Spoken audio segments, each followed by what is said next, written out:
Hey, coming up on Verse Course Verse, it's Alien versus Predator. We're going to fight over which one is better. That's next. Hi, everybody. I'm DL. With me is Evil, the shocker, the movie, not the sexual gesture, Jimmy. Hi, Wait, Evil. why not both? Or both, whichever. Well, my intro for Rachel was going to be the opposite way, but you ruined it. So, Yeah. yeah. All right. Fair How enough. are you, Evil? I'm great. I'm super excited about this episode. Are you? Are you super excited for the amazing movie that you decided that we should watch this time? How dare you even insinuate that it's not? Boy. Also with us is Rachel. I think we gotta do. I don't know. Hi, Rachel. How are you? Hey, Hi, the Rachel that usually is on this podcast. could you not think of an intro that wasn't offensive with the titles that we have? Honestly, I couldn't remember your current last name. That was Just use that one. That works. Polio. Yeah. Hi, Polio. Hey, How are you? How are you? Good. Good. Well, I see you like twice a year now. So, I know. It's so nice. how's school? It's Good. I got a B a couple weeks ago on one of my projects, so I had to like re-up my grade, but now we're good so I can start damaging my life again with this. Sweet. Also with us, of course, because Yay. we have to have her for the Halloween episode, is the Halloween expert, Rachel Reeves. Hi, Rachel. How are you? Oh my gosh, hi. So happy to be back. Loving this new tradition that we've got going on here. Damn straight. And I mean, the picks today, the picks are just perfect. Perfect They seasonal really- picks. Really fucking good, actually, this time.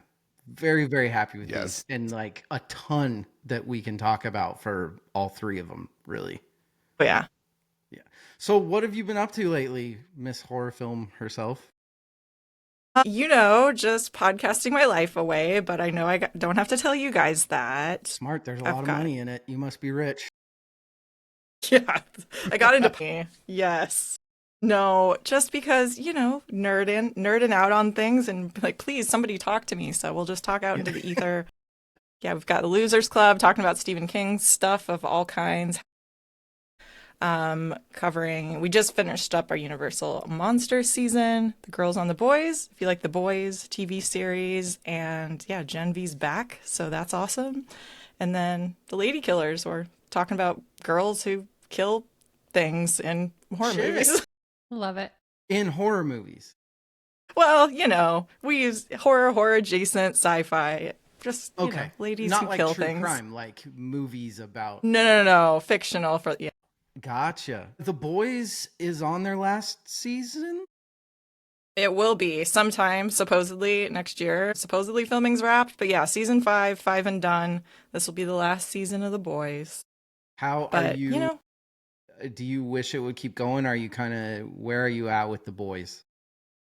I love The Boys. I think it's some very smart, interesting people that are behind it. I am okay with them being done because you know what? I would rather you know what you're doing, choose to leave rather than being canceled and having no resolution and just go out with a bang, leave on a high note, fingers crossed, and leave the doors open for spin-offs, I guess, because I am sure those are coming. Hell yes. Evil, you're the Boys guy, aren't I you? do like The Boys. I'm not current, but I do love The Boys. It's right in my wheelhouse of, sci-fi comic book fandom and silly, absurdist takes on things. Yeah. Genre flipping and all. I love it.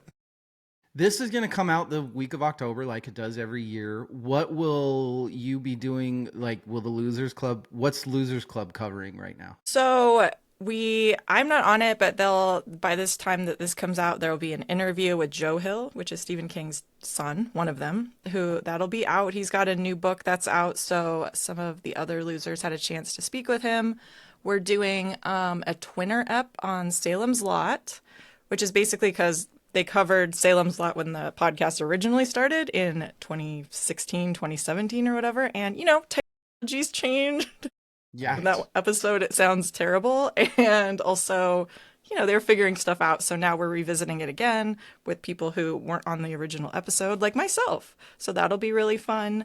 And what else? Oh, yeah, some Dark Tower stuff that they're talking about. And I mean, the thing with Stephen King is There's always something. There's just a There's couple. always something to talk Lots about. and lots. Rachel Polio, Mm-hmm. you have like a horror film. Do you still have a horror film group that you guys went and watched movies together in the theater? We do. I'm trying to think of the last one we watched. We haven't been very busy lately. I wish you would have. I can't remember, honestly, the last one we went to go see. You wish I would have pre-planned my questions with you, and yeah, My memory is not so good. we'll have a pre-interview before the next episode. Thank you. Perfect. Okay, well, let's just fucking get into it then, because this is rad. I've got one of the scores playing in my ears right now, and it's getting me all pumped. So no, it's not the soundtrack. Evil, sorry. I'm sure that's what you're listening to, but we have 3 amazing horror film score / soundtracks to talk about, just like we do every year. We pick one huge horror flick that has they always just end up having good backstories with the scores. They always do. And then we try to do a newer one, and then we do a ridiculous one. And I think that we pretty much pulled it off perfectly this time. We knew the assignment. Yeah, we're getting good at this. We have a lot to talk about. Let's get to the most important part of the day. It's a Saturday day. What are we drinking? Rachel Reeves is a big alkie, so we'll start with her. So much. What flavor is your water this year, Rach? I thought about it, but all right. So, I mean, it's October. It's a Saturday afternoon. We're here talking about horror movies. So I am just embracing my absolute basic bitchness. Exactly. Yeah. That's exactly what it is. Yes. T Amazing. Swift came out with an album yesterday. She sure did. I am not ashamed. Okay. So I can't tell I am the embracing it. difference I between love it. It's good. pumpkin spice and chai. What the difference is? I don't taste a difference. Ugh, there's a difference. One's coffee, there? one's tea. Yes. No, I understand the concept of what they both are individually. One's You- pumpkin, I just think- one's tea. I think there might be a deep conspiracy, and they're both the same thing. I think you need to just As a white woman, I spend can some time. tell you Yeah. that Talking. is not true. I think you need to spend some time and get in touch with your inner white girl, and then you'll know. I haven't listened to the Showgirl album yet. I hear very, very mixed reviews. I don't hear mixed reviews. I just hear bad reviews. Well, no. If you look at like real people talking on Instagram, it's terrible. But if you look at, Rolling Stone, they're like, oh, 10 out of 10, perfect album. This is gold. What have you listened to it, Rachel Polio? Yeah. What are your thoughts? Mixed. There's some stuff I like on there, and then there's stuff I don't like on there, and then there's stuff that I had to listen to a couple times where I'm like, yeah, okay, it makes sense. It makes sense. But I don't think that this one's going to end well for her, unfortunately. I think this is going to be another Reputation where it's just like something she wanted to do, but nobody wanted. I think she'll So- be okay. She'll be fine. She can do all right. She's gonna be okay. Let's go to you still, Rachel Polio. What are you? I don't know why I just turned into Christopher Walken, but I know why. What are you drinking? yes, Brisk. that was Dracula. A little more than It's yeah, Halloween. yeah. It's like the It just Count from brisk. Sesame Street. is Just what I that couldn't was. find anything that mixed with. I didn't try. Okay, you're just drinking brisk. The Just 90s brisk. drink brisk. I It's see. so good. That's Okay. brisk, baby. Remember those Yeah. claymation Stallone commercials? I Fuck love those. yes. Yeah, Mm. those are amazing. You might want to check the expiration date on that. I haven't seen one of It's those. fine. They still make it. Oh, all right. It's good till Okay. December 8th. We're good. Party on. I'm fine. Okay, well, so we're 0 for 2 on the alcohol. That's okay. I'm not. I don't judging know. Rachel's anybody. was kind of Halloweeny at least. Well, no, hers was way better. That's like half a point. Evil, save us. What are you drinking? I got 3 things. There you go. See, here we are. See, that One covers is both of them. I'm drinking coffee because this is a Saturday, and I have started back training jujitsu. I do jujitsu in the morning, so I don't drink coffee before that. I drink it after. So you I've don't been- poop on people? Well, it's just I don't want to like breathe my coffee breath on some poor kid I'm trying to choke. Oh. It's respect sort of thing, I guess. I don't know. So I got a coffee, and then I picked 2 fine bourbons because I should have picked 3, but whatever, since we got 3 albums. But I got Weller Special Reserve. I'm going to just have a little bit Yum. of that, and then some Delicious. Blanton's. Also delicious. Yeah, I thought so. This is a special episode. Damn straight it is. It's one of our favorite to It do is. every year. Yes. We get very excited and we start talking about it way too early, and then It's never too early.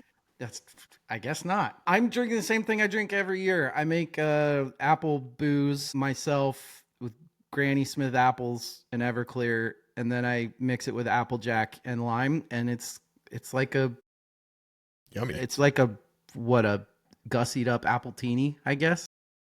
But it's the smell that gets you. It smells like apple orchard. It's brilliant. It's amazing. It's delicious. Me too. These apples? How do you like them apples? I like all of them apples. Matt Damon. As you see, Rachel Reeves, we've gotten really, really good at podcasting. But we're going to take a break, and then we're going to talk about 2 amazing movies. Stop We'll be it. right back. It's movies. Hi, everybody. We're back. Did you miss us? I hope so. Rachel Reeves, you do a lot of interviewing in the score industry. You keep up on all of it. Do you any special stuff with any 3 of these albums?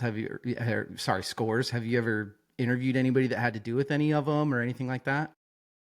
Well, sort of. So, like, I just did an interview with Jeff Russo, who scored the Alien Earth show. So that new Alien Earth series. So Yeah. I do have an interview with him, and that one was for Dread Central, so that's over there. But no, I would have loved to speak with Jerry Goldsmith, but unfortunately that didn't work out. So we'll see. But no, I haven't spoken with anybody else on that. Let's see. Man, I wish also similarly anybody on the Shocker soundtrack. That would be sick. Oh. But no, all 3 of these, for different reasons, are kind of iconic. They all have something great to offer. So I feel like these are some picks I love this because it's like, oh, I'm ready. I know these. I've talked about these. I've written about these because these are heavy hitters. That's awesome. And these franchises, like, I love the Predator franchise. Are you kidding me? And Prey was just so, like, I don't know, came out of nowhere and was just so great and so fun. So very excited to give it some love because obviously that original one is perfect in every way. But Yeah. Prey also deserves its moment out in the middle of the field in the sun. So, but no, I did not get to interview anybody, I don't think, for the Predator franchise, but never say never. I haven't watched the Alien Earth one yet. Is it? I want to. How would you compare it? Would you compare it to any of the movies that have come out, or is No. it some? No. No, it's totally its own thing. And I will say, it just depends how precious you are with the Alien franchise, I feel like. Not Because at some people all. are, like, highly precious and take things very personally, which I get, and that's fine. And if that's how you, like, whatever, I'm not here to, like, yell at you, but also it's a movie. It's like, I don't take things that seriously. There's certain universes, certain atmospheres, certain stories that it's like, give me whatever. Like Karate Kid, give me anything. I will watch those characters, All the different Yes. kids. that world, Team Karate. forever. I love that universe. I love those characters. And it's kind of the same thing with the Alien. And I feel like they go some interesting places.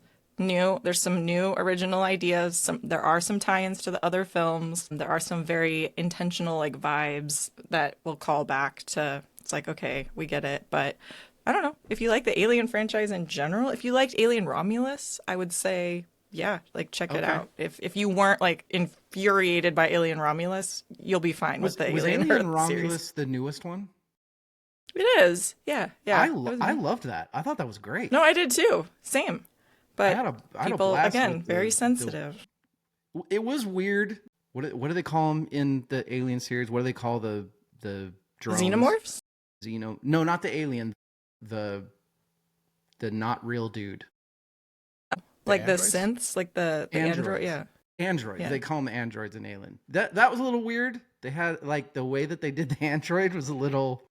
Wait, he's like a meat. Yeah, it was a idiot or choice. something.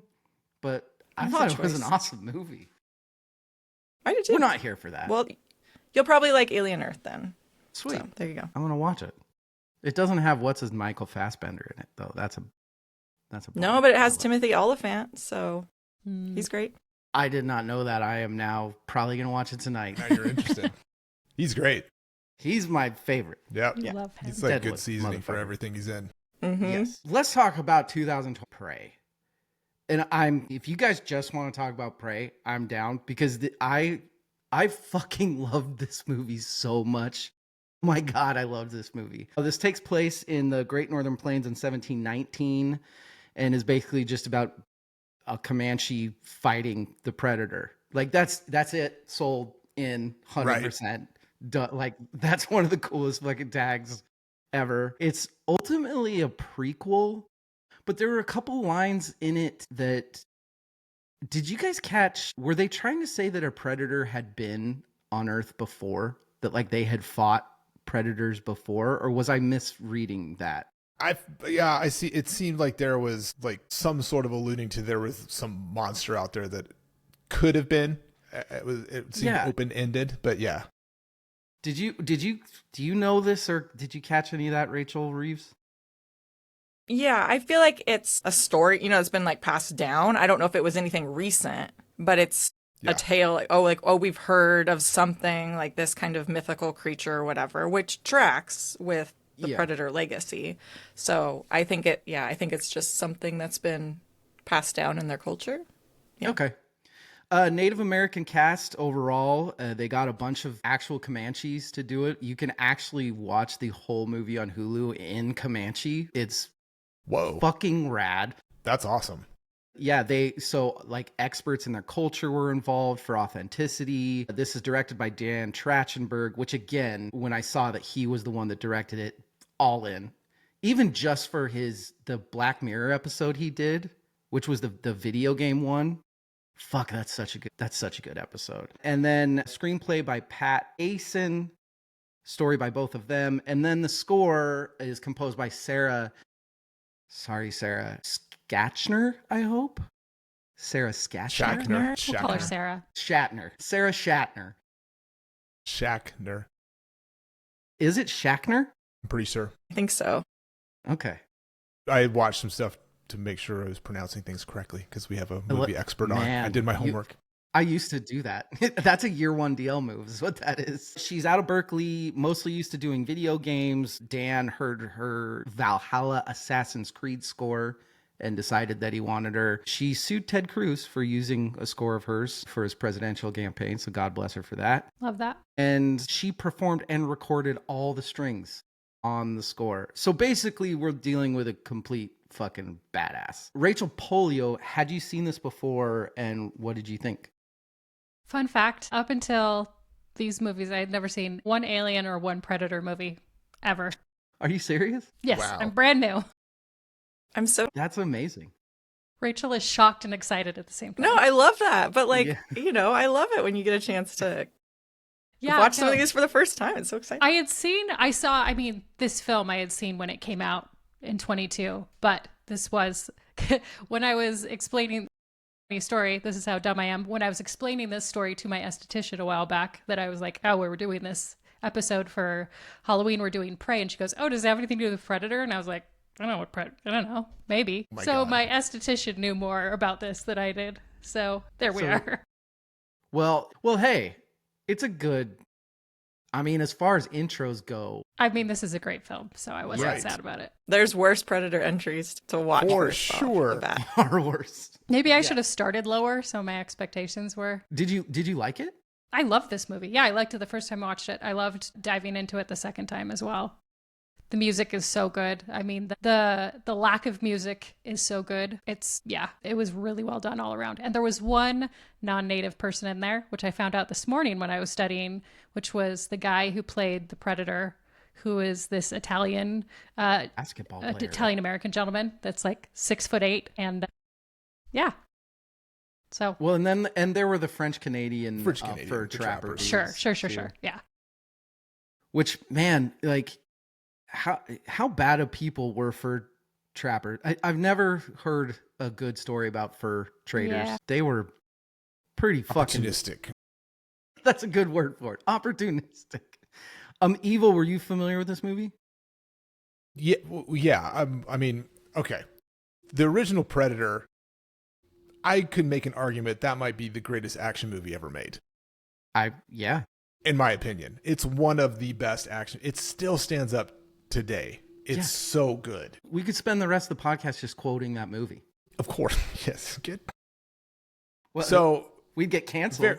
very but we familiar could. with both franchises, and they're intermingling. That's why I'm super stoked about this episode. I had not seen it. I had not seen Prey prior to prepping for this. And I had heard mixed things from different people. I was like hook, line, and sinker the whole movie. I absolutely loved it. I think in the Predator franchise, it is number 2 for me. I agree. Like a strong number 2. It's my number 1, but each their own. No, I think so. I think so too. Yeah. I think if it wasn't for Yeah. how iconic the first Predator was, this is like a perfect fucking. It is. What's the genre? Like thriller, action, horror? I don't know. Sci-fi too. Sci-fi. horror. Yes. Yeah. That's so good. So, So Rachel Reeves, what are your thoughts on the score particularly, but also just the movie in general? This movie was like such a delight because I think like when first, whispers of a new Predator movie were coming out, and then they talked about the idea like, oh, it's going to involve Native Americans and the plains and in this time period. And I was like, fuck yes. Because Predator is one of those franchises where you can do whatever you want. Yeah. You can place them whenever. You can place them in different times. You can place them on different planets because there's not necessarily a through line of like characters or one predator. It's just this general species that we are following.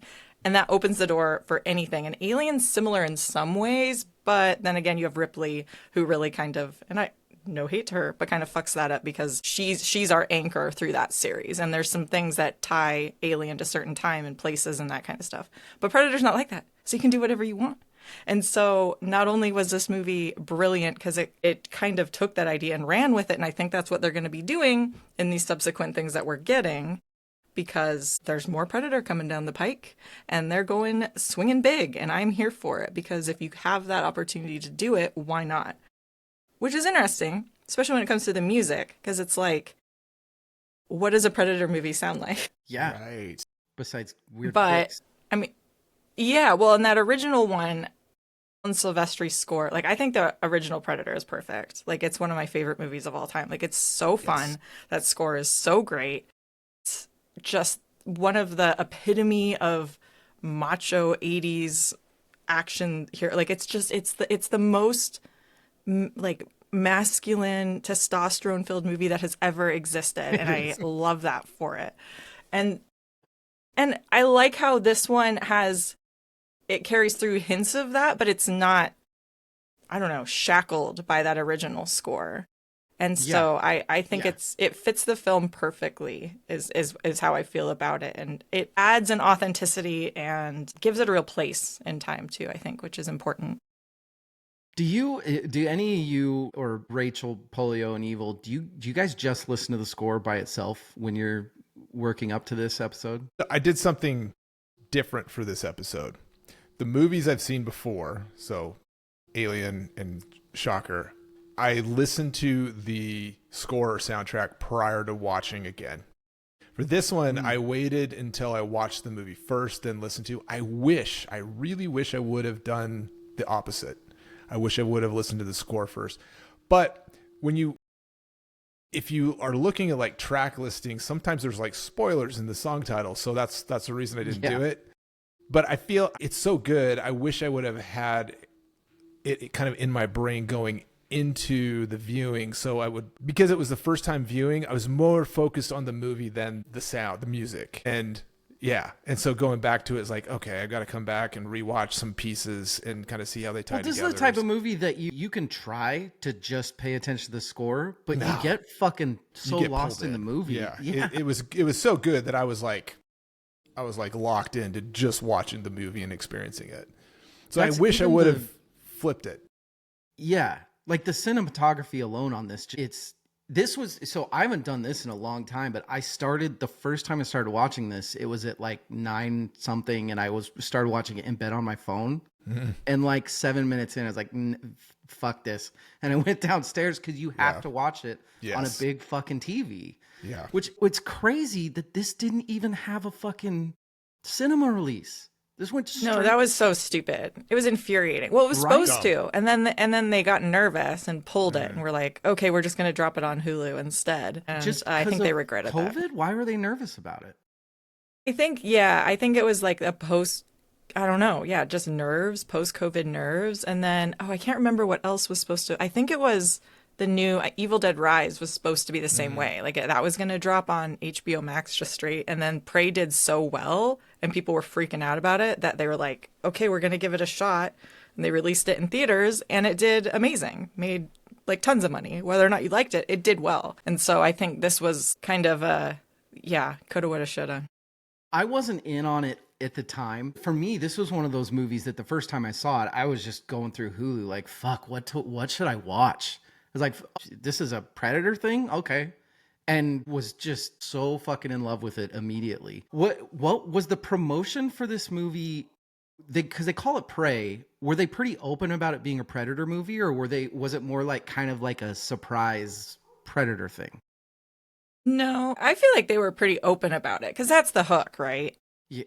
I mean that having it be a Predator. I think that I don't feel like they revealed too much, but it was definitely like, okay, this is set in this time period, Native Americans, and Amber Midthunder was front and center. And yeah, the fact that it was a Predator movie, because it's just, I mean, there's been a lot of other Predator movies, but none that I think that have really taken advantage of the time and place and everything. Yeah. You can argue the Alien versus Predator movies maybe a little bit, but to varying degrees of success. But this one, I feel like they were pretty open about it because why wouldn't you? That would have been stupid to me.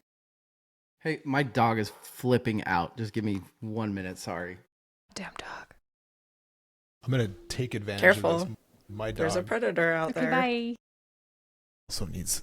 I need to fix something, so I'm gonna take advantage of this as well. Just me and you, Rach.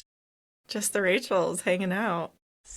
Wait, so have you seen the first Predator? So I've seen nothing besides this in the whole Okay. world of Predator. Honestly, until my esthetician, because like I said, I saw this movie when it came out 2-3 years ago now, a little over 3 years ago. And it didn't click on me. Like I had seen Predator, so I knew like the shape and everything.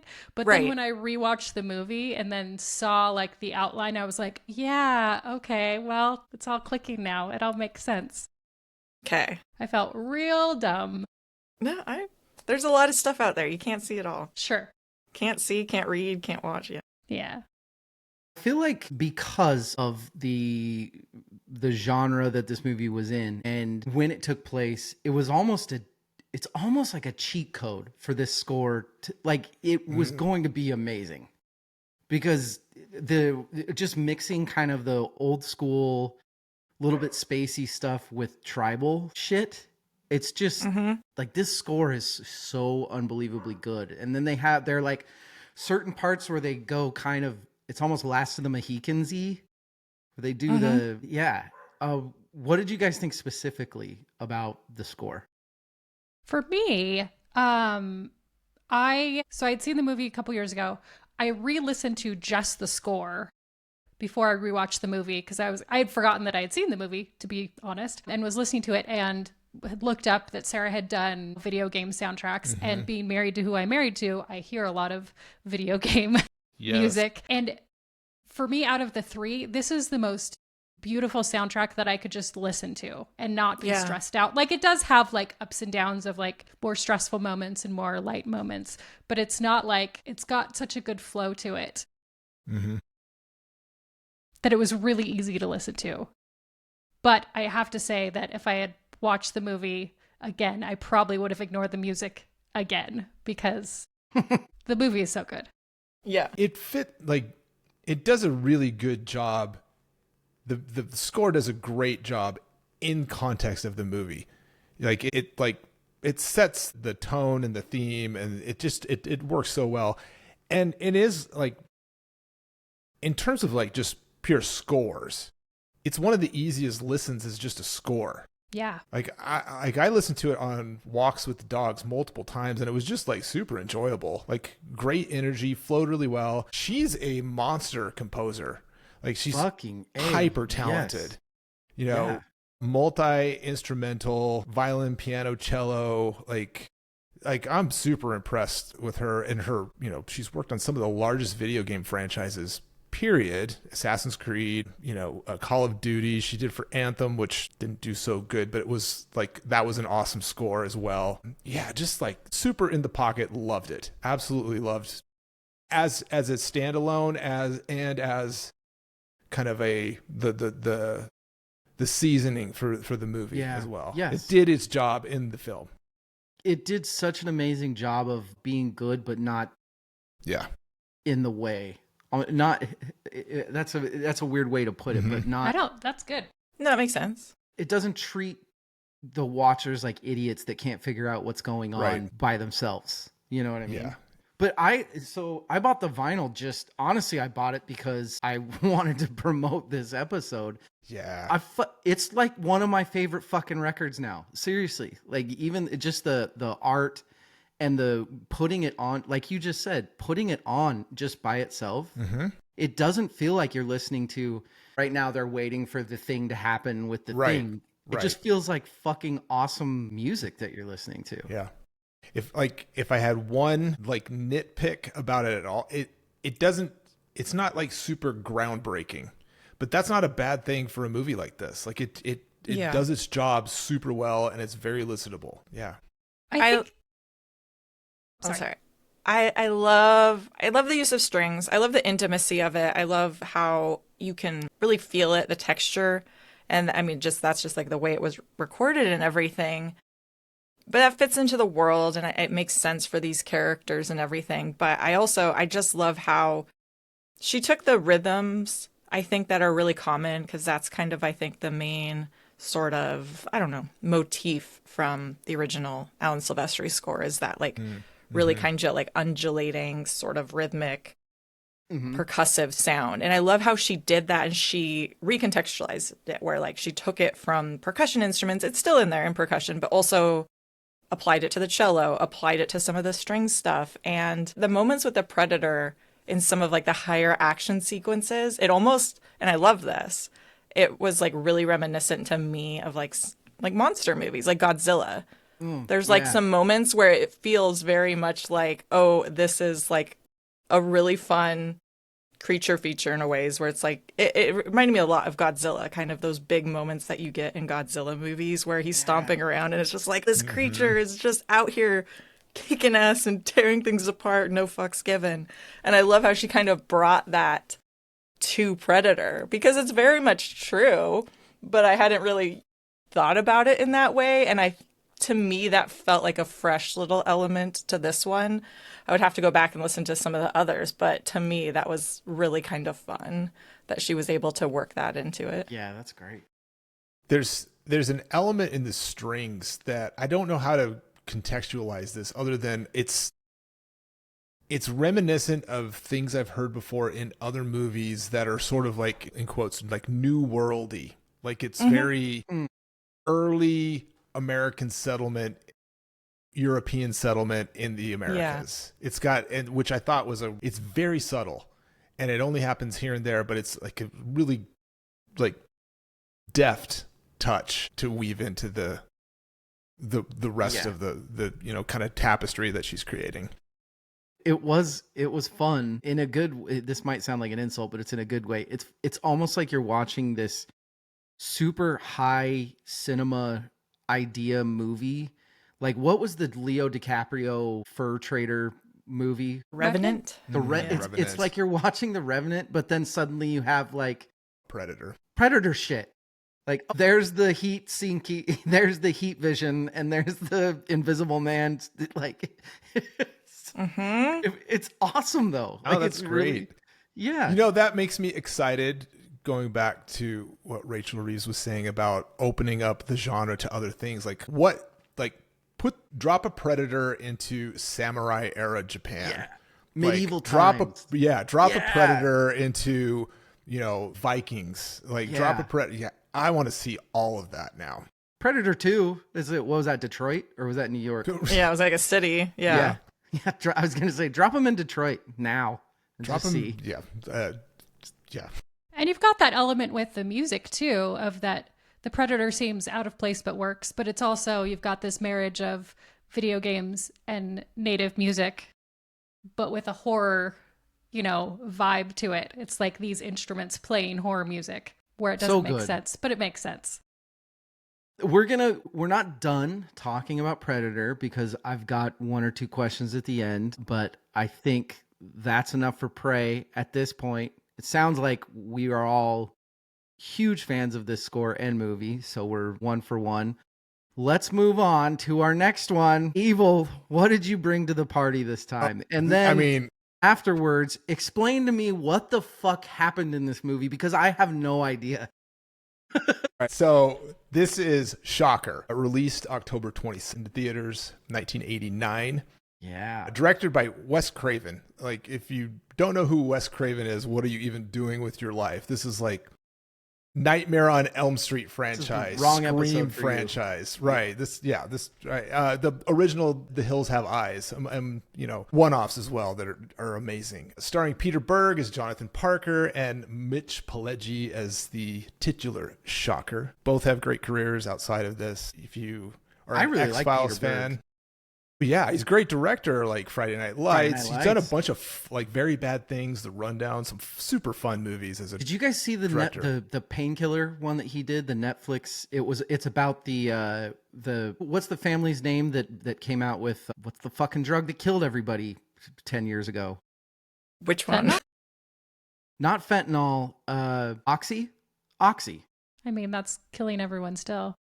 Yeah, well, it's the family that created that and then lied about it being addictive. It's an incredible movie or show or whatever. It's so Is it a documentary good. Or no, like it's like a 3-episode thing on Netflix. It's a fiction. It's like it's the story of the family creating it and hiding it. It's a story of a drug rep like realizing that she's murdering people, and then it's a family of like a guy that hurts his back at work and gets addicted.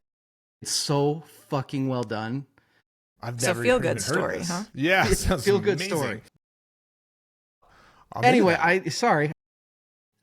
really like Peter Berg a lot. Yeah, it's great.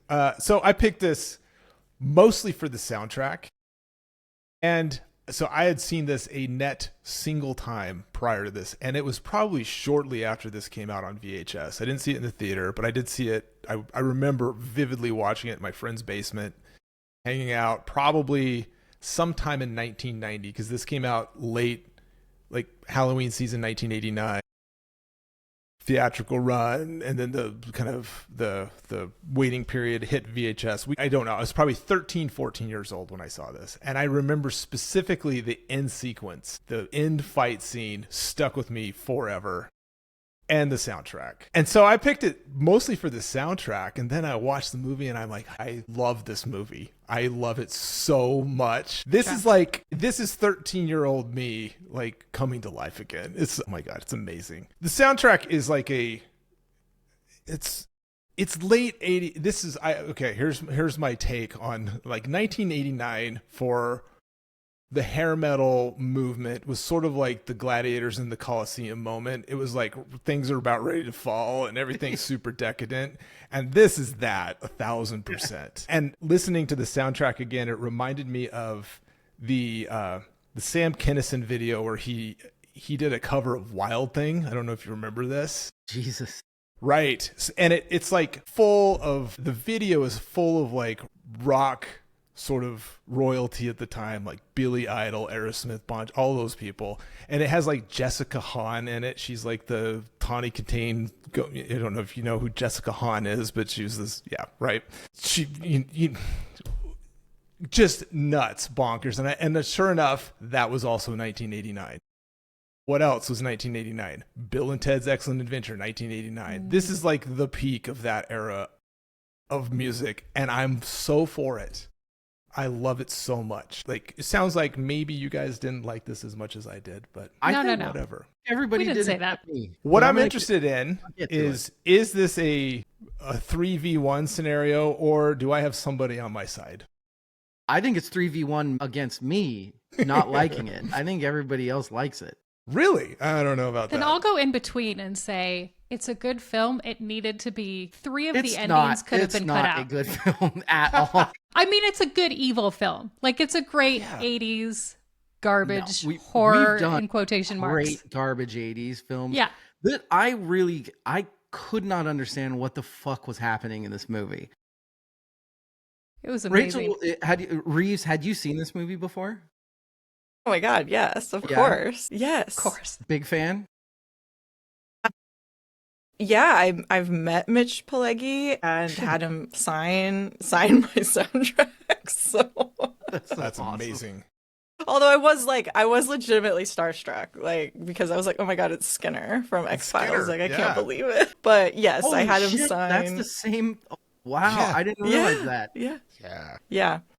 That's fucking So I had him awesome. sign it, but this movie's so fun. Like, It yes, is it perfect? is. No. Are there more fun movies? Of course. This production was plagued with crazy amounts of issues that kind of, not an excuse, but sort of like, oh, okay, there were some things going on that contributed to it not being necessarily as great as it was, but I This love a felt time like capsule movie. Coked out Wes Craven with a couple other guys sitting there and writing a movie, and then waking up the next day with funding and being like, "Fuck, what do we do now?"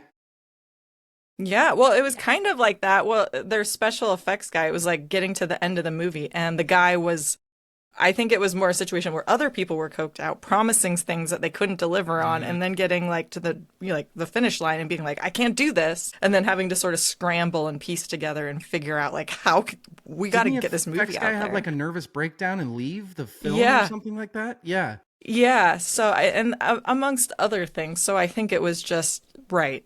It was the time, it was the production, it was just a bunch of things. Just not the best, most seamless, pleasant experience, it sounds like, all around. But at least, you know what? Whatever. Neither was Maximum Overdrive. And so this feels like very much in line with Yeah, that energy. Totally. That's amazing. Leo, you were in the same boat as me. You'd never seen this before. What were your thoughts?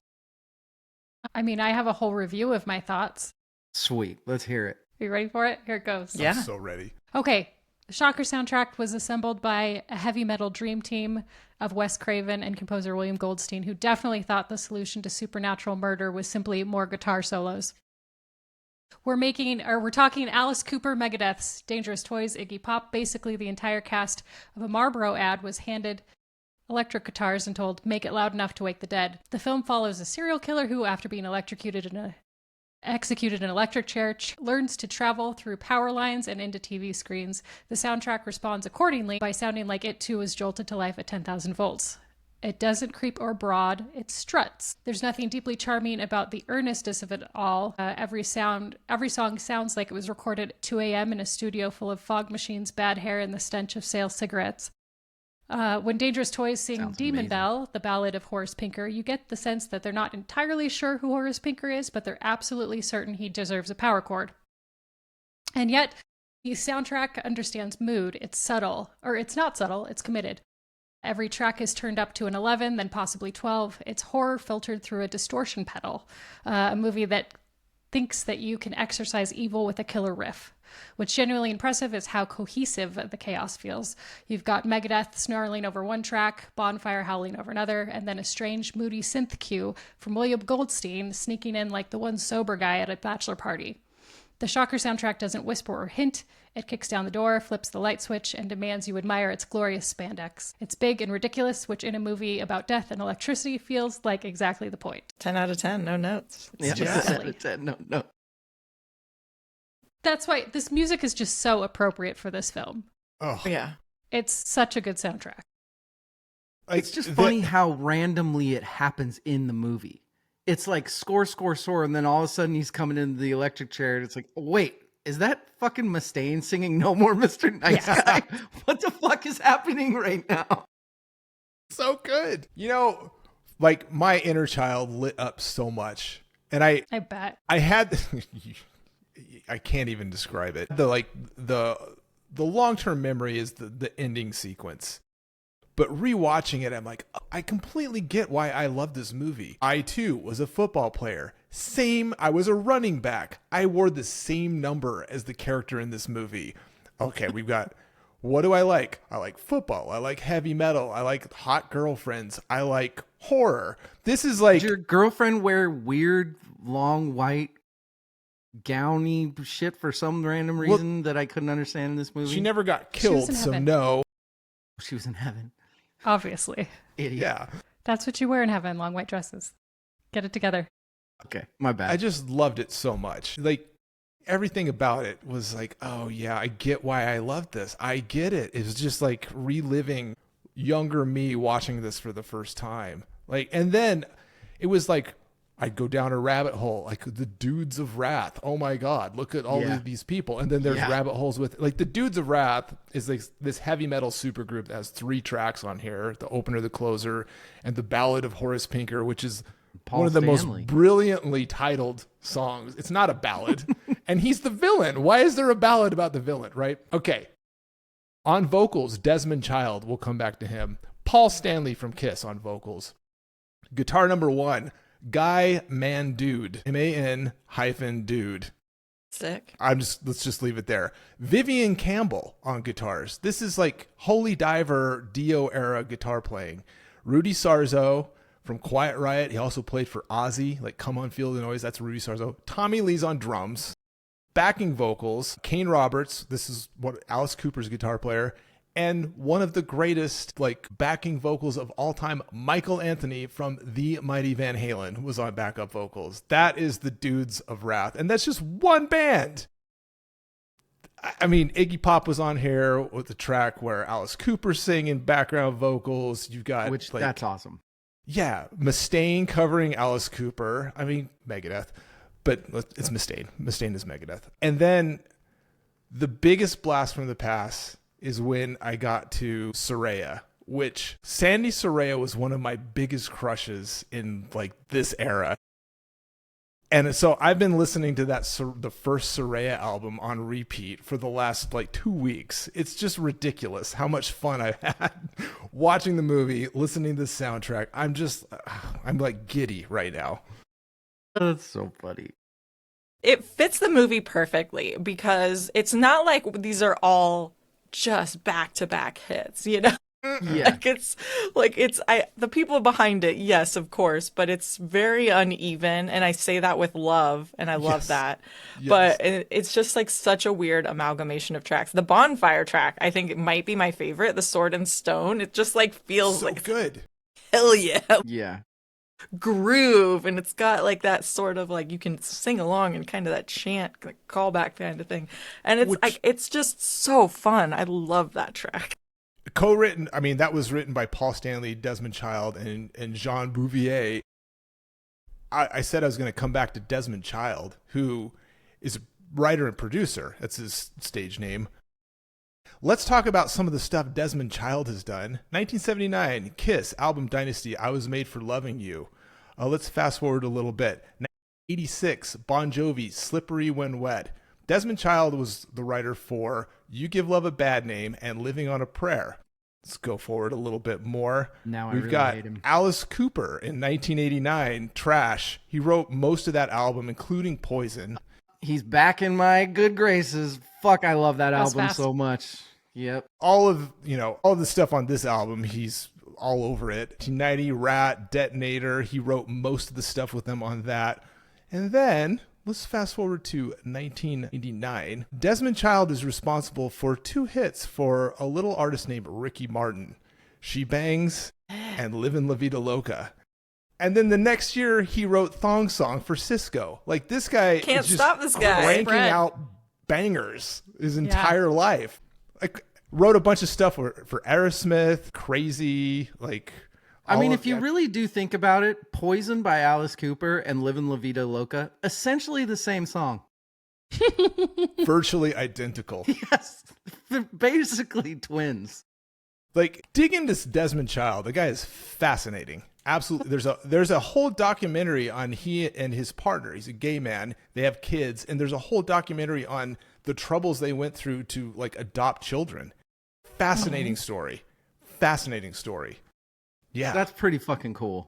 Yeah. That was worth the price of admission for studying for the episode. And then all the other stuff is just, fun for me. I do think that this movie, I mean, it is this soundtrack that makes it. Because can you imagine watching this movie just with just the score? No. No. It it's would have not a been movie. Terrible. such a slog. And they knew that. Like, this was the era. This was MTV, baby, right? Like, this was the era when a soundtrack can, like, make a movie, when the soundtrack was released ahead of the release. And that would continue, obviously, for a long time. Like, we get that. I mean, this, what is it? Like, the Scream 2 soundtrack is classic. You know, Bride of Chucky. Yeah. Like, there's so many. Yeah. Like, Yeah. that goes on for such a long time. And this would have been just, we probably wouldn't even ever be talking about it if it weren't for this soundtrack, because that's what helps make it so watchable. No offense, Mr. Craven. I think it helps it age too, because Yes. for the later years people watching it, it makes it to at least seem like they weren't taking themselves seriously. Like they were in on the joke. You know what I mean? Yeah. Well, there was a moment in the film where I up to this moment, rewatching it after many, many, many years, I'm like, is this terrible? And I just like have nostalgia, or is this actually a great sort of like, not really parody, but like it takes the piss out of horror movies. And it's when he's in the cell with the fucking jumper cables. Oh my God. And the demon comes out, the mouth, and says, he's like, give it to me. And he's like, you got it, baby. I'm like, oh, that is one of the most brilliant tongue-in-cheek moments in cinema ever. Okay. And I'm like, I'm sold. Hook, line, sinker. Fucking amazing. 10 out of 10. None of this made any sense at all. It doesn't have to. That's the point. Come on. It really was, to every single scene. I'm like, wait, why are we here and what are we doing? I don't like like the jumper cables in the cell is the perfect example. Like, wait, what? We're here now? What are we doing here? Dead girlfriend goes trying to seduce him on the beach after scaring him when he's like, dude, it's so amazing. I have to tell you something. She has 5 minutes and she's like, wait, let's make out. She's not going to tell him. Okay. What the? And I don't even, did she ever even tell him? Yeah, Anything? she whispered to him that he could get in the TV, right? That's what that kind of was? I think so. She whispered to him and then they panned. But and he was taking over electricity and bodies? Apparently. Like, Yeah. let's talk about the Obviously. ending sequence. How fucking awesome is that end sequence? For Which David Vining quoted, the ending here is just embarrassing and nonsensical, making all the narrative frustrations leading up to it not worthwhile in the least. That was the said only that? part that made sense. David Vining. David Vining, I hate him. I hate him right now with all my being. That ending sequence is so amazing. It's so stupid. Like, he pauses him. He takes the Some people remote just control don't like to and have fun. pauses him. Exactly. This Yes! is why we have her on every year. That was She's- great. That was like belly laugh great when he's When he fast forwarding paused him. and rewinding him and shit. Like, It's perfect. That Like, made no just sense. go like for it. switching the channels in between all of the stuff, that is just brilliant. Okay, I was sold when the drums for this, like the rock song that started playing, hit, and that's what I remember because I was sold as a 14-year-old as well. That whole sequence is brilliant. I've never seen anything like that in every movie before or since. It's stupid. It's self-aware, tongue-in-cheek, brilliant. David Vining can go suck it. He doesn't know what's good in life. shocker, ladies and gentlemen. Evil's favorite movie, and he will die on that hill. We're going to take a break, and we're going to talk about the big one. We'll be right back. Does anybody need a break at all? Okay. We're back. Hey, Polio. Why don't you take us into our final and big old movie of the day? Okay, let's do this. Okay, number 3, Alien, 1979. Directed Shit, by we're not doing Aliens? JK. 1979, directed by Sir Ridley Scott. He Won't was appreciate knighted. my humor. Ridley Scott, Thelma and Was Louise. he really? Yeah, he was, by Queen Elizabeth. All right. The second. Thelma and Louise, Blade Runner, Gladiator. I've seen one of those. You can guess which one it was. Blade Written Runner. by Dan O'Bannon, set in 2021 or 2122. The score was composed by Jerry Goldsmith, who was nominated for 18 Academy Awards. He's only won one for Omen, 1977. He's been Such a nominated good for score. 6 Grammy Awards, 6 Grammy Awards, 5 Primetime Emmy Awards, 9 Golden Globes, and 4 British Academy Film Awards. He's only won 1 out of all of this. He scored 5 Star Trek films, 3 I feel like Rambo you're films. ripping on this dude pretty hard right now. Patton, I feel like he's done a lot and he's gotten very little credit for it. That's what I was trying to point out. Okay, I like it. Star Trek, Rambo, Patton, Poltergeist, Gremlins, Total Recall, Basic Instinct, Air Force One, Mummy, and my personal favorite, Mulan. He studied music theory under Mario Castelnuovo Testito. Can't pronounce his last name. Nice try. Embarrassed myself. But that is the gentleman who also taught Henry Mancini and John Williams. So comes from good stock. The score was performed by the National Philharmonic Orchestra, and the actual full soundtrack was not released until 1999 because it was so chopped up. Fucking crazy. Yeah. There's so much here to talk about. I'm going to read a review and then let's talk after that. Your review? My review. Okay.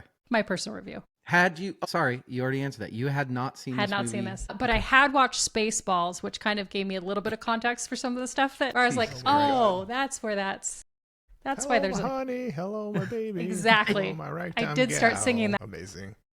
Okay, when I first watched Alien, I was under the impression that the real horror would come from the chest-bursting, acid-bleeding space monster, all teeth, slime, very bad boundaries. What I didn't realize is that Jerry Goldsmith's score would quietly make me feel like I had been locked in the world's most humid elevator with my own anxiety.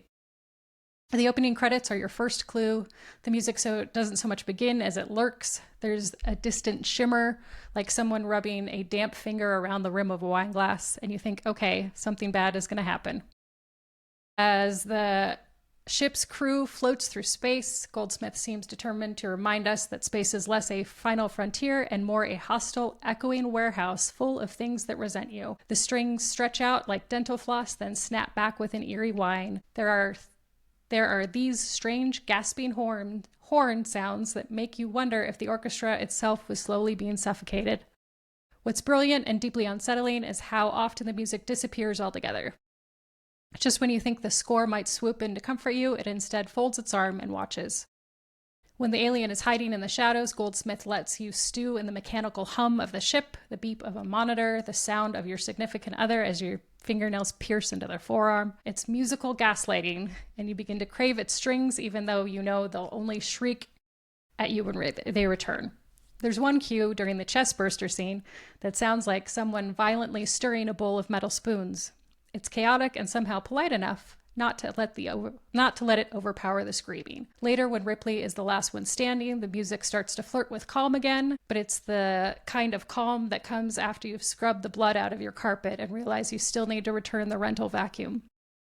Listening to the Alien soundtrack on its own is a strange experience. Without the movie, you start to hear new things, bits of yearning, loneliness, and even something fragile. It's as if Goldsmith felt sorry for the alien, poor thing, just trying to find a place to belong, like a misunderstood houseguest who keeps killing people. Amen. Goldsmith's score does what few horror soundtracks can. It convinces you that silence is unsafe, and that sound is worse. It doesn't just accompany the monster, it is the monster, creeping you through the air vents, breathing softly behind your ear, and whispering, "You left the lights on in the kitchen again." There's a lot to talk about. My favorite thing about studying for this is realizing that, and I'll let both Rachel Reeves and Evil, I'm not going to go into a lot of detail, but when I realized that watching Alien and then listening to Goldsmith's score is like watching an entirely other movie again. It's fucking crazy. I had no idea any of the story behind this and what happened. I would usually I'll say this, and then I'll go to Rachel Reeves. I would usually be on the side of the score music person. Psycho, infamously, Hitchcock and Herman didn't agree on anything. And then Herman would be like, no, just fucking try what I'm trying to do and watch. This time, feel like Ridley really knew what he was doing. Do you want to talk about this score movie a little bit, Rachel? Sure. Yeah. No, it's iconic in multiple ways, and it's a miracle that it turned out as well as it did. Yeah. And And I think it's fascinating because it is really an instance where, like, it was such a nightmare for everyone involved. And it's really like one of those things where they kind of sort of picked the wrong person, because you've got Ridley with his ideas so strong, knows what he wants to do. And then Goldsmith, who is Jerry Goldsmith. And even at this time, like, he was the biggest name on this production. Everybody else was just getting started. Everybody else was pretty news. And he was already, like, very established by the time that this came out. And Star so Trek the fact that you... year. Yeah, Star Trek, and even leading up to that, Planet of the Apes, Yeah. Twilight Zone, Voyage to the Bottom of the Sea, what else? Coma, Capricorn 1, Logan's Run, The Illustrated Man, and like these, I mean, all of these before Alien. Yeah. Right. So he's like, I do sci-fi. Thank you very much. Like, I know what I'm doing, very familiar with this world. And so I think it's really two creatives coming together, experts in their field in some ways. We just didn't know it yet with Ridley, and just butting heads, because Goldsmith was coming in more in line with Star Trek, I think, the romance of space, and like didn't want to give away the horror at the very beginning with in the main title, and like wanted to hold Which I that back, love. and like I we'll love do that that. later. Yeah. And Scott was like, no, I don't want to do that.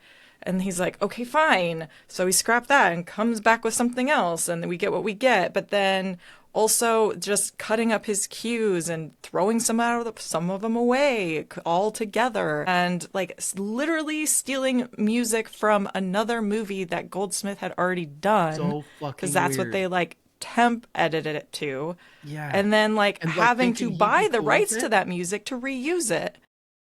Yeah, So because weird. it's so crazy. And then, oh yeah, we're not going to tell Goldsmith about any of this until the movie comes out. And like, oh yeah, sorry, we replaced that song you made for the end with something else totally different. Like, sorry. Yeah. And just like imagine him sitting there being like, what happened to all my music?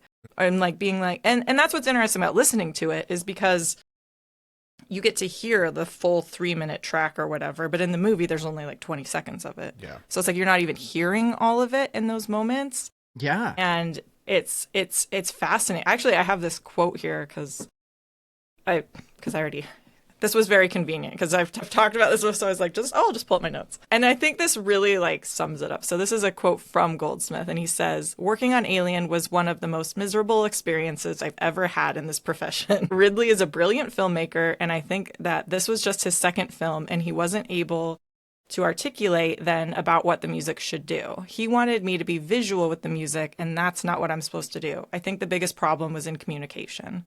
So I think Ridley wanted a soundscape.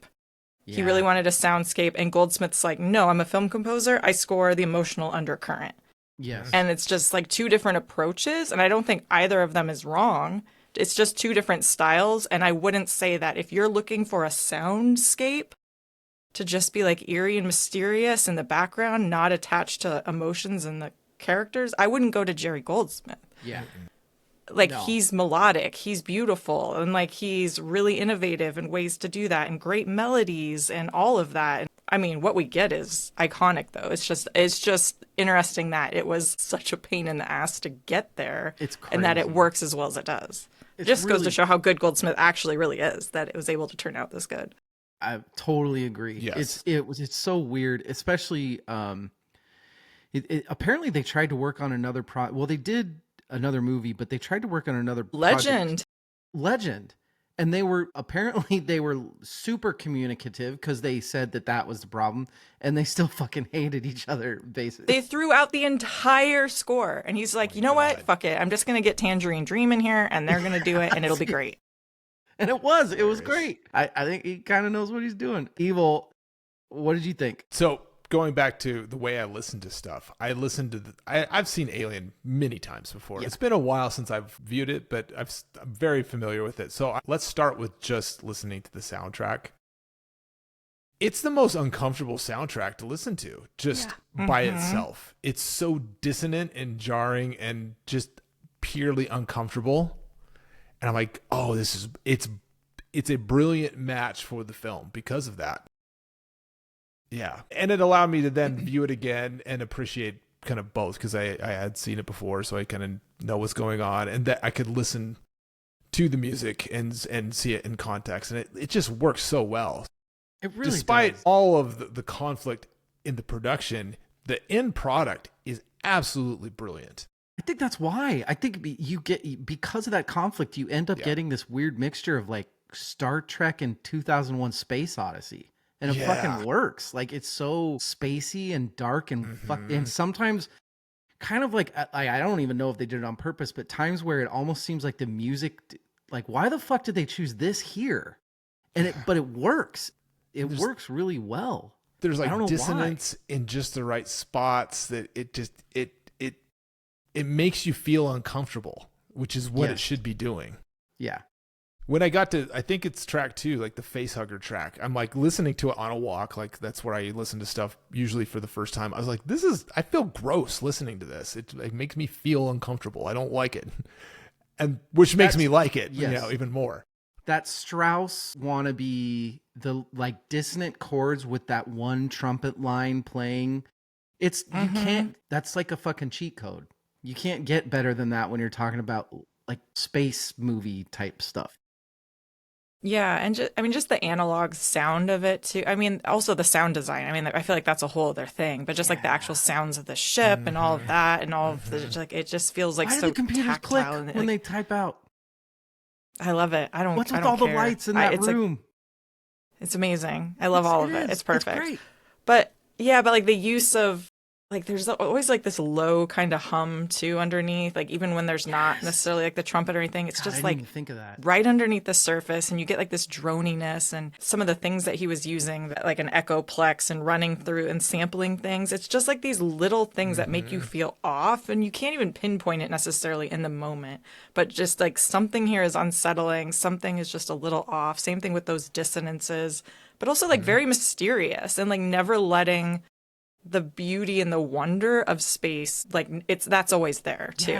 Yeah. So it's like this really fun balance of like the just the absolute wonder of what this movie is about, of where they're going and what they're doing, but then also just how terrifying space is. Even without a xenomorph, I'm sorry. I am not going to space. No, thank you. That sounds horrifying. It really does. Completely agree. And there is that's one of the funniest parts about rewatching this movie. It's a 70s movie. They are so fucking calm. So many instances where they should not be calm. And I'm just going to say it, like, maybe really, really bad at his job, the fucking captain. That dude, he's not very good. He's a fucking mess. He's always doing what you shouldn't do, but it works for the movie. It works really well. Works really well. You know, there's I'm a super nerd here revealing this. You can go find like the ambient noise for different sci-fi spaceships on YouTube or whatever. It's like the track that they just play when they're in a ship. So like the Star Trek. Yeah, the Next Generation Enterprise or Battlestar Galactica, and they're all kind of this soothing sort of white noise mechanical sound. If you listen to the Nostromo, it makes you feel uncomfortable. It's like even to that level, it's like, ugh, I just don't want to be in this. Be the nerdiest thing I've ever heard anyone say. Told you. I'm into it. It's really fucking nerdy, man. Rachel Polio, what's your verdict on Alien? So good. Something that I really enjoyed, and it was kind of touched on just a little bit by everybody, is you've got this diegetic and non-diegetic. So you've got the noise that happens in the film that they're all hearing, and you know they're all hearing with the beeping of the computers and like the, sound from the vents or whatever. And then you've got the sound that you're hearing, which is the score. And then you've got the silence with the sound in the music or in the movie. And it creates this like we talked about, like spaces. You've got the ship and it's terrifying because there's a creature on the ship, but then there's also space. So it's all very terrifying and you don't really feel that.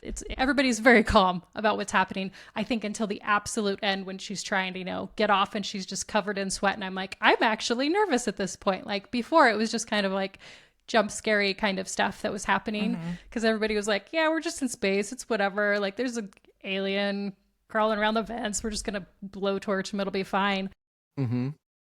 But it's not until the end that you really feel as stressed as you probably should feel about what's happening. I really like the juxtaposition between the Alien does, and it does it brilliantly, but the horror film trope of picking the team off one by one. Yes. That made me, I'm just going to keep talking about how much I fucking love it. But what I loved about Prey is Prey didn't do that.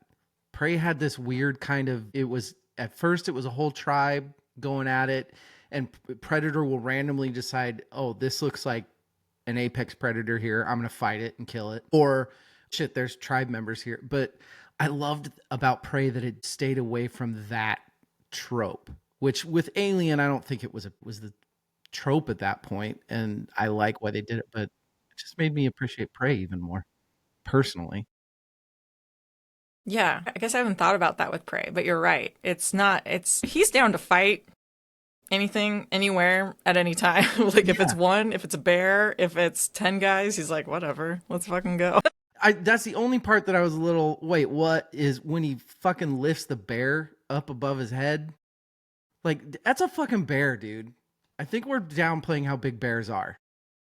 That's also like their thing, right? Like that's the predator species thing. Like you have to go prove that you're the ultimate predator at all times. I appreciate And that I you mean, put if some you're gonna stank on kill a that, bear, you gotta like throw that bear. Like, come on. You throw that bear. You can't just kill it. You have to bench it as well. No, I mean, I'm sorry. Those like very fit little like Indian men. Like that's not as impressive to just throw one of those, but you kill a fucking bear. Like Yeah. you got to do something with it. Not that they're not Native American, not that they're not extremely talented and skilled with what they have, but like Well, that's come on. why It's a bear. that's how she did it, right? Is she knew the Right. terrain, she knew the environment, she knew she was the apex predator. God, I love that movie. I somehow steered it back to Prey, Evil, while you were gone. Sorry about that. It's good work. The genius in that in Prey was she fucked up multiple times throughout that movie along the way and was learning, and then was able to kind of use the feedback and to make things work at the end. That Like made Ripley. that movie for me. Just like Ripley. Absolutely, 100%. I just think that if we lived in a world where we had a feeling that the predator was a thing, we should just all live right next to mud. Because I feel like mud is that's your loophole right there. You know, I know we're looping back to Prey here, but I don't. When she was in like the quicksand boggy area and came out covered in mud, I'm like, it's a throwback to Arnold. But then she washed off. I'm like, damn it. I was kind of like, I was a little impressed because when they did it, I was like, fuck, okay, they're going to do the same exact thing Predator did. Like the thing's going to walk by and she's going to be like, oh, it can't see me. But they didn't. They didn't do it. I wanted them to. They baited you. They baited us. They did. My only thing, wouldn't the Predator know, like, I don't have my fucking shield, so I know that my laser thing isn't going to work when I go to spike her in the face? Heat of the moment. Heat of the moment. Don't think about it. Okay. Maybe he'd just never done it before. It was just muscle memories. It was just... Yeah, maybe he never knew. Alien, Prey, Shocker. Rachel Polio, Murder, Fuck, Kill. What are you going? Murder, fuck, kill. Murder, fuck, kill. That's No. not right. Marry, fuck, kill. There we go. I was like, we're not killing off Damn. two of these. Mary. It's Halloween. Okay. It is Halloween, so Murder, Mary- slay, kill. Which one? Marry? Okay. Smart. Well, I don't know, man. Can I marry twice? I mean, sometimes you can in life, right? Hey. Sometimes you gotta. There it is. Seems like you're fuck doing Alien good on and the kill second Shocker, one. I guess. I don't know if I have to. Trevor's okay, dude. I like him. Next. That's it. Yeah, All right. I give my answers.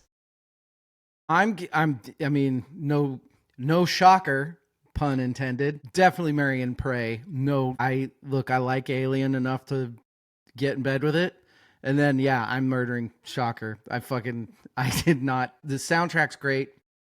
And we are talking about the soundtrack. But fuck if it wasn't hard getting through that movie. And I've lost so much respect from Evil. So let's go to him. Did you? With Marry, Fuck, Kill. Is it Mary Fuck Kill? Fuck Mary Kill. It's 13, 14, whatever adolescent in me has to fuck Shocker because that's just a given. I will marry Prey because it's just a great movie. And I'm going to kill Alien because you can't kill the alien. They're always going to come back for you. Yeah. There's there's so many of them. It's ridiculous. It's impossible to kill the alien. Unkillable. This is Rachel Reeves. I feel like this is a tough one for you. What are you going? Yeah, I am gonna marry Alien because if there's like one movie I have to have for the rest of my life and like can't live without, it's gonna be Alien in this situation. Okay. I think, I guess you could say the same thing. It's like if I kill Prey, it's like it's impossible. Or what does that makes me the ultimate predator? Like amazing. Hey, there you go. But I don't think that's possible. Although Shocker does seem like it would be like a fun experience. Like if thinking about like, like you wouldn't know what to expect. Yeah. Yeah. But I think I am going to have to kill Shocker out of these three. Love it, but if one's got to go, that's it. And then, I'm going to get down with the Xenomorphs and Nostromo. And Get down with the Xenomorphs. I think that's how it's going to be. Rachel Polio, which one did you like more, Alien or Prey? Prey. Wow, not even a thought. So this leads to a much tougher question. I think Rachel Reeves, you in your podcasting, didn't you guys cover like all was it Alien and Predator stuff or just Alien stuff? We covered the entire Alien franchise and we did include the Alien versus Predator because, why not? So even though not everybody would include those, but just fucking insane. Those are definitely to me more Predator movies, if anything. But what? So you want to call them movies anyway. Here's your hard question: Alien and Predator franchises together. What are your top 3 movies? So it's funny, because Alien and Aliens could be interchangeable on any given day, but I feel like it goes Alien. Yeah, Alien.